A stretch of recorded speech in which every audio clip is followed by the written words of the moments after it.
घनश्याम तिवारी ये सारे domestic, Ghanshyam ji, domestic politics के लिए फॉरेन पॉलिटिक्स को, फॉरेन पॉलिसीज को, स्टार्टअप्स को, वो सारी चीजों पर काम सिर्फ इसलिए क्या सेकेंडरी हो गया क्योंकि डोमेस्टिक पॉलिटिक्स ज्यादा प्रायोरिटी, ज्यादा बड़ी प्रायोरिटी है? Is that as simple? आपकी आवाज, हाँ, you are not audible Ghanshyam Tiwari. नमस्कार आपको, दर्शकों को और को पैनलिस्ट को। मैंने स्वयं स्टार्टअप बिल्ड किया है, अनेक स्टार्टअप्स की मदद की है, 100 से ज्यादा लोगों को रोजगार दिया है, 10 लाख बच्चों को उन स्टार्टअप्स के माध्यम से हर साल पढ़ाया है। भारतीय जनता पार्टी के लोग अगर ये समझते हैं कि एक तरफ अगर भारत के जो IITs हैं, IIMs हैं, वहां पर वो अपनी हिंदुत्व पॉलिटिक्स को लेकर के आएंगे, जैसे हमने IIT मद्रास के डायरेक्टर को गौमूत्र के बारे में बोलते सुना, IIT मंडी के डायरेक्टर को सुना। दूसरी तरफ ये सच देश के सामने है कि हमारी जो यूनिवर्सिटीज हैं वो टॉप 100 रैंकिंग में कहीं नहीं है। पिछले 25 सालों में से 15 साल भारतीय जनता पार्टी की सरकार देश में रही है। इसके बावजूद इन 25 सालों में हमारी जो यूनिवर्सिटीज है देश दुनिया की टॉप 100 रैंकिंग्स में कहीं नहीं है। भारतीय जनता पार्टी का एक शिक्षा मंत्री, एक IT मिनिस्टर, एक चीफ मिनिस्टर या केंद्र का कोई मंत्री जो स्टार्टअप को सिंबलाइज नहीं करता, उनमें से किसी ने न कभी स्टार्टअप में काम किया, न स्टार्टअप को समझते हैं। और जो भी भारतीय जनता पार्टी में आज की तरफ जो दौर है, वो दौर है कि जो जितनी तेजी से नफरत फैला सके, 80-20 कह सके, बटेट ये कटेंगे कह सके, वो उतना बड़ा नेता होगा। अगर आदित्यनाथ जी के सामने स्टार्टअप नहीं, लेकिन घनश्याम तिवारी, ये तो हमेशा देखा भाई, डोमेस्टिक पॉलिटिक्स कुछ और मोर्चों पर खेली जाती है और फॉरेन पॉलिटिक्स जो है जिसमें हमें compete करना है आउटर वर्ल्ड से, जिसमें हमें compete करना है रेस्ट ऑफ द वर्ल्ड से, that is entirely a different chapter. आप ये कह रहे हैं कि इस पॉलिटिक्स को चमकाने के लिए उसको कॉम्प्रोमाइज किया गया है। जिस तरीके से जंक फूड खा करके आप ओलंपिक्स के मेडल नहीं जीत सकते, उसी तरीके से जंक यार्ड की पॉलिटिक्स, नफरत फैलाने की पॉलिटिक्स, क्रिमिनल्स को मजबूत करने की पॉलिटिक्स, चुनिंदा पूंजीपतियों को मजबूत करने की पॉलिटिक्स, देश के IITs IIMs में अपने खोखले हिंदुत्व की पॉलिटिक्स, ये इस तरह की पॉलिटिक्स से न R&D बढ़ सकता है, न उस तरह के स्टार्टअप्स आ सकते हैं जो कि मशीन लर्निंग पे काम करेंगे। नहीं, लेकिन एक और बड़ा सवाल है आपके लिए घनश्याम तिवारी, नहीं, एक और बड़ा सवाल है भाई, चाइना की जो इकोनॉमी है वो है $19.53 ट्रिलियन की, हमारी इकोनॉमी है $4.39 ट्रिलियन की, तकरीबन 4 गुना इकोनॉमी है चाइना की। तो 4 गुना इकोनॉमी वाला कंट्री बड़ा ऑब्वियस सा है कि 4 गुना खर्च करेगा।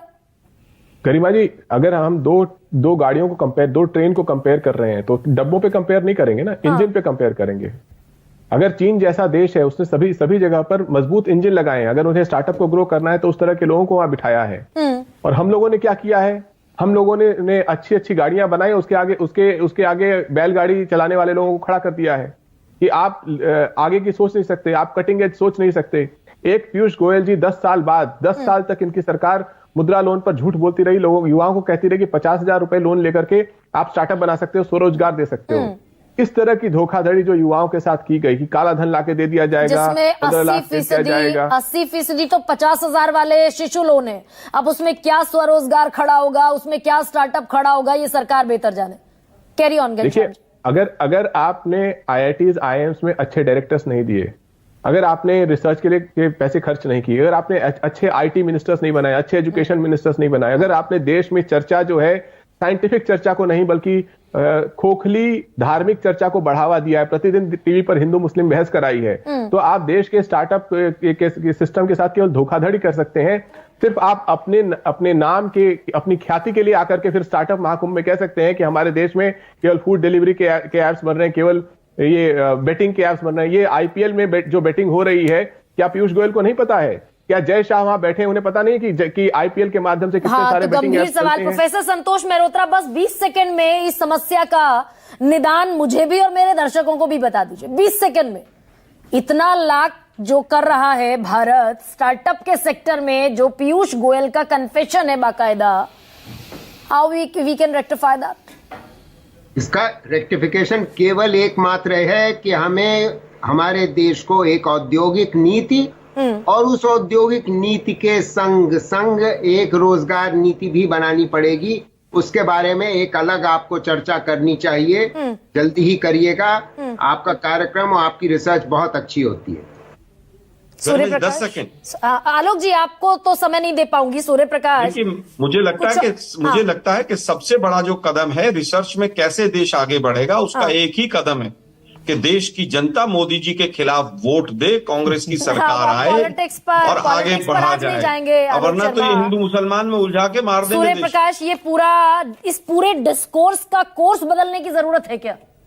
बहुत संक्षेप में मैं पूछ रही हूँ, और शुरुआत मैंने की थी। छोटा सा उदाहरण मैं दे रहा हूँ यहाँ पर, कांग्रेस के ही प्रवक्ता बैठे हैं और नहीं, मैं जो सवाल पूछ रहा हूं, वही उसी पे आ रहा हूँ, मैं उसी पर वाइंड अप पे ही आ रहा हूँ कि जो हिंदू मुसलमान और जो सांप्रदायिक राजनीति की बात की जा रही है, अभी गोमूत्र पे कमेंट किया गया, मैं इनको बता दूं, ऑस्कर फर्नांडिस आप ही के मेंबर ऑफ पार्लियामेंट राज्यसभा में, उन्होंने ठोक के कहा था कि मेरा इलाज जो है वो गोमूत्र से हुआ है। यदि किसी विदेशी ने कहा होता तो शायद राहुल गांधी जो है वो उसको पेटेंट करवाने की बात कर लेते। गोमूत्र के ऊपर आप लोग कमेंट कर सकते हैं, लेकिन आपके सांसद ने जिस प्रकार से कहा कि एक औषधि है, उसका अपमान आप करेंगे। की बोतल बंद करवाओ, गोमूत्र की शुरू करवाओ। आलोक जी बहुत धन्यवाद। अब